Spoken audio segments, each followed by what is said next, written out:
Our next speaker has not only excelled academically, but has also embraced the teachings of our faith, the principles of service, and the call to be a compassionate disciple of our Lord Jesus.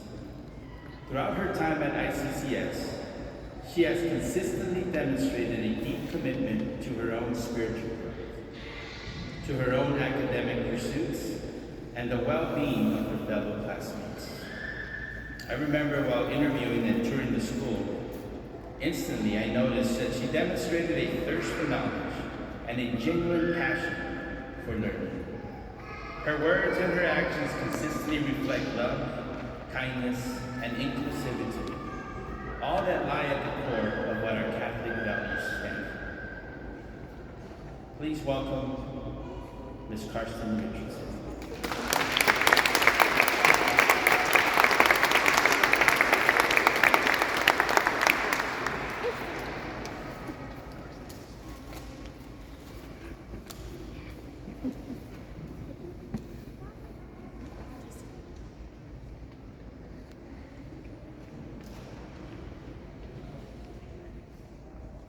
Every great tale, whether told in a book, a movie, or a story, has one thing in common, and that's this. They all have great characters. In that respect, this 8th grade class of 2023 has that aspect of a great tale. There are many great characters in the story, and they all tonight are wearing a cap and gown. If these characters were placed in a book, you would find many memories of all sorts that they have made.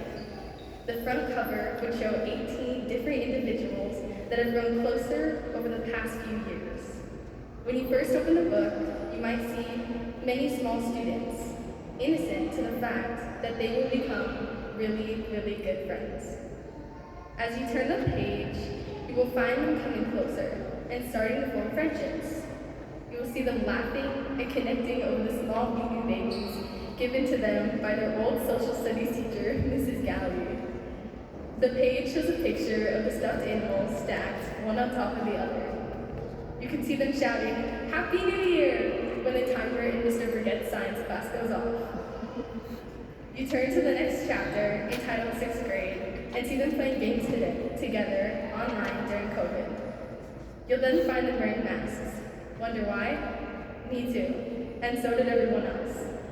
The next page shows a picture of all those 6th grade students sitting on their desks singing. You see a small ball being thrown around the classroom and the books of the Bible playing on the board in Mrs. Kirkhope's religion class.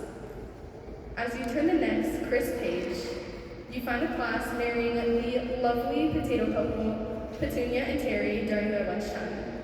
You see the faces they scribbled onto the rough skin of the potatoes with a Sharpie rubbing off. You flip the page to the next chapter and find a 7th grade class. You realize how much those students have grown since the start of the book.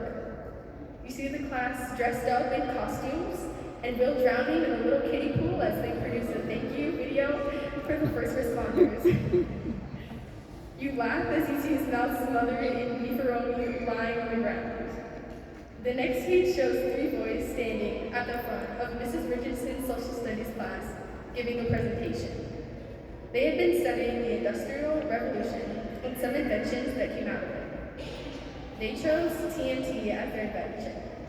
You might not think much of it, but on the next page, it's an explosion of confetti everywhere. You see all the classmates in shock from the loud boom of the small fake cannons. And the confetti is still stuck in the light to this day. You see the teacher unhappy she's going to have to clean all of this up. The next page illustrates them walking across a small black bridge with sunflowers along the sides. Those 7th graders are crossing over to 8th grade, a new chapter in their story. All are anxious to see what the future will hold when they return in August. There they are again, the first day of middle school, all grown up in their mother's eyes. They're already looking forward to May 18th. They share one more year of fun memories as a class. You watch as they go on field trips with each other and talk Father Soto's ear off about high school and life in the back of the bus.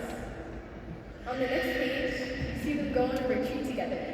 They laugh, share stories, and hit each other with water balloons that capture the flag. But what you notice most is how many seconds, minutes, hours, days, weeks, and years they have spent together, and how every day brought them closer and closer. You've seen all the laughs and tears they've shared along the bumpy road. But as you turn the page, you find that it's blank, ready to be written on. And I hope this 8th grade graduating class continues to write their own story, knowing that this isn't the end, but simply the end of another chapter. We have a whole lot more to go. One final point I'd like to make in this speech can be summed up in one quote, and that's this: don't be sad it's over, be happy it happened. I don't know about all of you, but I'm certainly glad it happened. So I hope all the tears that fall tonight aren't sad, but happy. Happy that it happened. And as I end the speech, I just want to say to my fellow classmates, I hope each and every one of you continues to write your own story. Thank you.